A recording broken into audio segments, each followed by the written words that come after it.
On this episode, we talk about Google eliminating ads on the right-hand column, pay-per-click marketing on a limited budget, and what to look for in hiring a marketing company.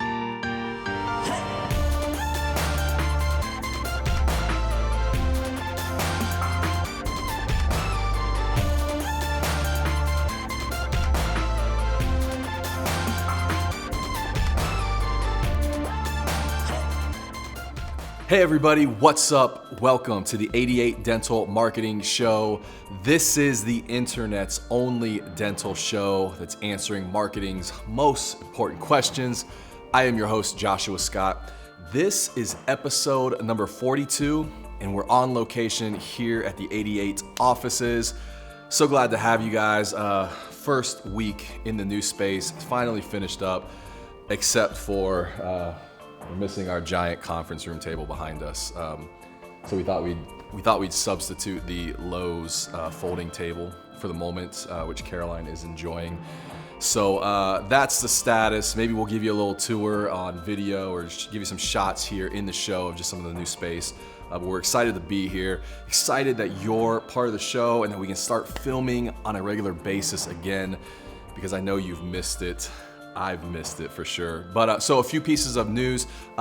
New article for March's featured article right down below.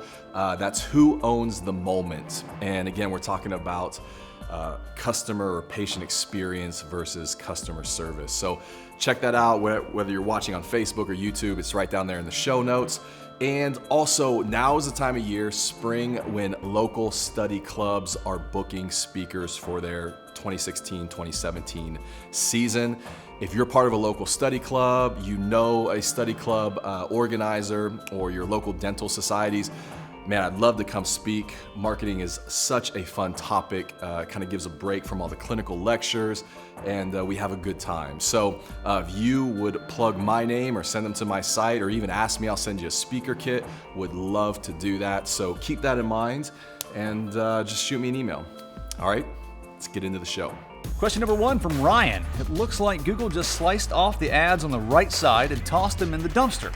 Is this true? Hey, Ryan, man, good question, because they did disappear. Not last week, the week before.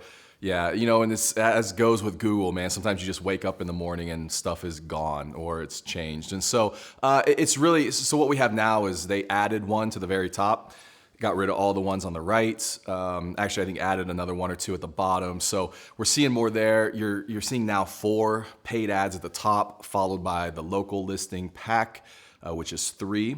And at the moment, those are organic. And then you have all the organic listings underneath. And so, you know, what it is here is I think at the end of last year, I started talking about, I think the shift is going to be towards that local pack is going to become paid ads, right? So there used to be 7 local listings and went down to 3. Everybody said, what's going on?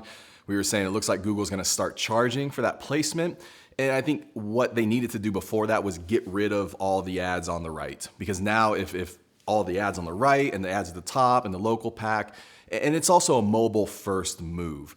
We just don't have right-hand column ads on a mobile device. And Google is now getting ready. They're falling behind every day to Facebook and Instagram in ad revenue. And so we're seeing those two guys come up quick and strong. And I think Google's got to make some plays here to generate mobile ad revenue. And so that's what this move is about. Now, look, my strategy with Google AdWords, as always, it's like the old Jack Welch of GE, like be number 1 or number 2 or get out. And so if that's your strategy to be at the top, man, this doesn't hurt you at all. In fact, it probably makes it better because that's where the game is at. You'll probably get some more visibility, more clicks, more interaction that way. But if your strategy was to hang out and pay, you know, like a quarter of the price, but hang out on the right-hand column, yeah, this is going to be a tough move because your ads are going to disappear, and the clicks that you were getting, the attention that you were getting, is probably going to dry up. So, you know, my strategy with Google AdWords is you got to go big or go home, man. Be number 1, number 2 at the top, or get out. And if you do that, I think you'll still have a very successful campaign. Question number 2 from Dr. Ari. I have a limited marketing budget. Should I spend it on Google pay-per-click or social pay-per-click? Is one better than the other? Dr. Ari, man, this is actually a really, really good question because when it comes to having a limited budget, where do you go? Do you go Google? Do you go Facebook or something that nature? I think it all depends on what are your goals? What are you trying to accomplish? Because if you're looking for a low cost per click, I would say Facebook is probably the better platform for that. If you're looking at targeting your services, Google AdWords might be the better play. If you're trying to bring in new patients, I'd say, man, go with Facebook all day long. But if you're trying to target or bring attention to your specialty services, then Google AdWords is the better play. And so you got to know kind of what your goals are. I mean, if you have more of a limited budget, I think you're going to get more out of it right now at this point with Facebook. If you've got a bigger budget, then I think we could get some more stuff done in Google AdWords. If you're trying to build a patient base, Facebook is the way to go. If you're trying to generate revenue and just increase the production of the practice, then Google AdWords might be the better fit.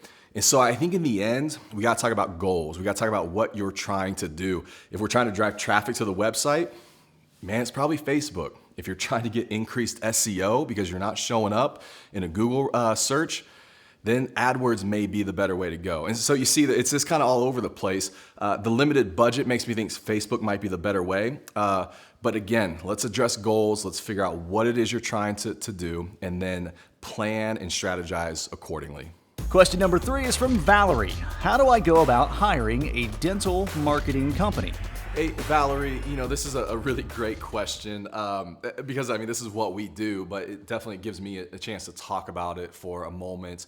And again, we would have to sit down and talk about what are your goals? What are you trying to accomplish?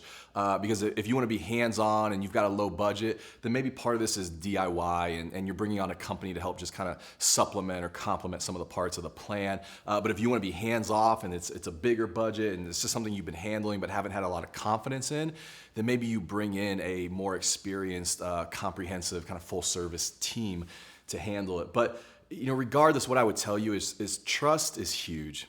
It just is. At this level in the company you're working with, they're more of a trusted business partner, business advisor than a marketing professional. And so that's what I would say I would encourage you to look for is, and so go back, look at their body of work. What else have they done?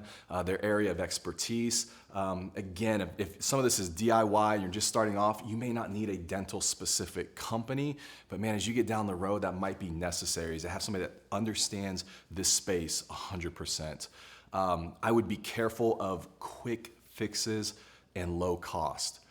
Neither of those I never see them work. I'm just being honest. And so anybody who comes along and promises one low price for this quick fix, man, just run away. Can we just decide right now that we run away from that stuff because it's just not realistic and you're gonna end up wasting money and throwing good money after bad and just getting into a whole cycle that's no good. And then last, I would tell you, it's less about the cost and it's more about the plan. And so agree on the plan, get with a company where they put together a really great plan that you can agree on, and then figure out the cost from there. And so the plan is more important than the cost. That's some advice. I hope it helps. That's the approach I would take, not just in looking for a dental marketing company, but just any professional service, trusted advisor that you're looking for to have impact into your practice. And so I hope that helps. Great question. Guys, episode 42 wrapped up. Thanks so much for being a part of it. Thanks for being in our new space. And I'm really looking forward to getting back into the regular habit of producing these. We got Jay more behind the camera now, so the editing is hot. It's hot, and we're looking forward to it. And question of the show, how much money are you spending on pay-per-click? How much are you spending on social? And what's your strategy with each? Do you have a strategy? Have you not thought about that before? But go back to question 2. Let me know what your strategy is. Guys, thanks so much. Appreciate you being here. We'll catch you next time. We're going down.